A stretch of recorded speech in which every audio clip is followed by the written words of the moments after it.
একটা সময় এমন ছিল যে সৌদি আরবের মতন জায়গায় সেখানে নাইট ক্লাব ব্যাপারটা একেবারেই জমতো না, কিন্তু সৌদি আরব ধীরে ধীরে আধুনিকতার যে দিক সেদিকে এগোচ্ছে।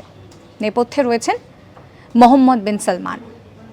আমরা দেখেছি যে সৌদি আরব বেড়াজাল ভেঙে সুইমিং কস্টিউম পরে র্যাম্প ওয়াক করেছে। এবার সেই সৌদি আরব আরও এক ধাপ আধুনিকতার দিকে এগিয়ে গেল।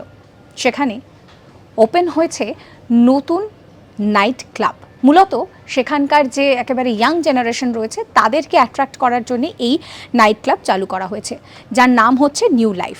এর নেপথ্যেও কিন্তু সহযোগিতায় রয়েছেন মোহাম্মদ বিন সালমান। শুধুমাত্র তাই নয়, এই নাইট ক্লাব কিন্তু বলা যেতে পারে যে ভীষণ এক্সপেন্সিভ। এখানে যারা ডিজেরা রয়েছেন তারা পারফর্ম করতে পারবেন ভালোভাবে। এখানে একাধিক স্টুডিও রয়েছে এবং একই সঙ্গে ডাইনিং এরিয়া রয়েছে। কিন্তু এখানকার যে মেনটেনেন্স কস্ট সেটা কিন্তু অনেকটাই। এখানকার সাধারণ ফি হিসেবে রয়েছে প্রায় 1,71,000 টাকা। আর যদি আরও বেশি সুবিধা পেতে হয় তাহলে কিন্তু আপনাকে মেম্বারশিপ হিসেবে দিতে হবে প্রায় 2,51,000 টাকার কাছাকাছি।